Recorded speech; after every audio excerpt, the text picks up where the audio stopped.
What's up, ninjas? It's Dee here, and today we're going to talk about a pretty big topic in the VTuber community, and that is how not to get scammed. Now, when you're posting on Twitter, you usually use words like commission an artist, hire for emotes, looking for an emote artist. Hot words like that will more than likely, or almost 100%, get you random people messaging you to DM them or to talk about the commission in the DMs. I highly suggest to ignore all those people because through DMs, they can easily take work that isn't theirs and pretend it is. For example, you DM someone and you ask for, hey, what's your pricing? Hey, what's your samples? And they just send you photos, like just images in the chat with no links or references to where they got that from. Like they could pull that from Google, you know? So don't trust any of those people. I highly recommend just don't even respond to people that say, let's talk in the DMs. Ignore all of them. Now, how to spot a good artist or a real one is to go on their actual Twitter site. If they have a website somewhere linked there, I would trust them. Check the website out, check the samples if you like them, but more than likely, those who have a public website aren't scammers because scammers would hide behind DMs where they could secretly get away with it. I had an incident this morning where someone has been using my work and pretending it's theirs by just messaging people in the DMs. And I had no idea. The person who was talking to them actually messaged me and was saying, hey, like, is this you? Is this your work? And obviously it was. So things like that. The DMs is very sus, which is why I say just don't bother with anyone that says, let's talk in the DMs.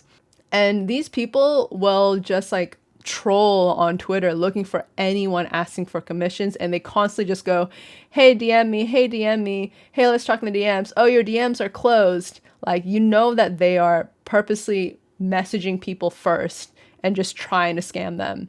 And it's crazy how many like Twitter artists or Twitter accounts are doing this. So really be careful and just completely ignore them.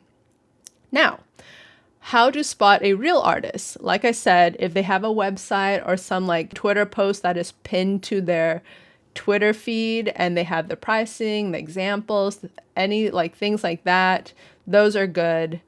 Trust those. Obviously, some of those artists might not have a good turnaround time. Like they might be really bad communicators. And that's kind of the risk you have when you go on Twitter. Because yeah, they might do their work, but they might take forever and you'll miss your deadline. That's something I've unfortunately seen other VTubers experience, and it definitely sucks, especially when you're trying to debut or you're trying to meet a holiday, stuff like that. What I started doing, because I've been noticing all these bad artists or scams in general, is I've been using Fiverr. So Fiverr is pretty great because you can see how many orders they've had, the star rating that these artists get, and you can actually read the reviews based on the art that someone commissioned. If you just view their site, you can see just, you know, what they say about the artist and if they liked it or not, and if they were good communicators or they were not good communicators. Those things are usually written in the comments and the reviews. And the good thing about Fiverr is that they set a deadline. And if you don't meet that deadline, usually there's like, you can talk to Fiverr, like, hey, this artist didn't meet it. You know, we got to talk about compensation now. So that's a big reason why artists really have to meet that deadline. And if not, you know, the artist will tell you, hey, I can't do it. And they will just talk to you. It's like, it's a big pressure for them to meet the deadline. Like they know they have to meet it. If they don't, they'll get punished by Fiverr or something. So Fiverr, I've noticed, is a great source, especially if you're new. And the cool thing about it is that you meet a bunch of artists from different parts of the world. So it's not just your location via Twitter or something. So sometimes you'll come across a Twitter and you really like the art they do, but nowhere is like a website linked or pricing linked. And sometimes those people just don't do commissions, and it is what it is, but maybe they do, and it's okay to like message them and go like, hey, I'm interested in a commission. How much? Where can I find your samples? Something I personally experienced was on Twitter, and I saw this artist was doing a giveaway for like a 2D model, and I was interested in it. I didn't win the raffle, but I still wanted to hire her. So I messaged her asking, hey, do you have examples? What's your pricing? And she just sent me the same photos that she used for her raffle image. And I was, like, I thought maybe it was hers, maybe it wasn't. I couldn't confirm or deny it. But I did notice that in her raffle, she picked 4 winners. And I asked her, hey, like, I know you just had a raffle. Like, when can you finish my artwork if I commission you? And she said that she finished those 4 artwork. In my head, I was thinking, why didn't you send me those examples instead of the old 2 that you had? So what I decided to do was go to her raffle post and contact the winners. And I asked them, hey, I'm interested in hiring this artist. Like, is she reliable? Sorry to bother. The 2 of them just were baby accounts, so no activity on them. One of them, she said that she declined the raffle, but the 4th one, she said she never got work in progress. She didn't get anything back, so scam is what she told me. So in my mind, I was like, well, yeah, no, I don't trust that whatsoever.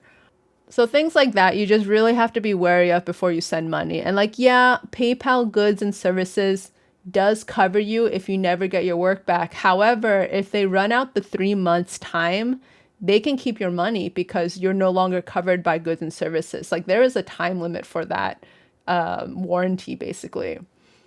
So something to just be wary of. And of course, just being out that money for 3 months is not cool because you could have easily just used the 3 months to hire someone else. Like it's super frustrating. And I've had my fair share of artists who like I wait 6 months for, was the longest I did before I finally asked for a refund, and they were legit, so they gave me the refund. But 6 months is stupid, right? Like no one should be waiting 6 months with no word, no work in progress, nothing. It's artists who pass their deadlines is definitely hard to catch because you won't know till you experience it yourself. But that's why I like Fiverr now. Or I only go to trusted artists that I've already used or friends have hired in the past. And I don't really go outside of that. It's really hard for me to hire someone brand new that I've never worked with or my friends have never worked with. Like it's a huge thing in the back of my mind that I don't want to get scammed. So that's it for this video. It's just like a forewarning and how to avoid it. If you've ever been scammed or if you have any stories to share, comment below. I'd be interested to read them. And if you want to call out the person that scammed you and link their Twitter, freaking go for it, because I'm gonna just block all of those people. Like, I'm sick of it. It's not okay to be scamming artists, especially when so much of the community are younger and they don't know better and they just get scammed. It's so sad to see. So yeah, comment below who you got scammed by, or if you know a person who is a scammer and they're still running somehow, like, do it. Drop that link. Or if you know someone that traces art, because that's a pretty hot topic on Twitter that I see, is an artist tracing another artist's work and obviously claiming as theirs, being caught, shit like that. That happens quite a lot too, and it's hard to avoid tracers. I don't know how to call them out because they are technically drawing something, it's just not their original work. So yeah, that's it for this video, and I hope it, I don't know, enlightened you somehow, or maybe the comment section will help all of us. So I hope to see you guys in the next video. Please like, subscribe, and catch you later. Bye!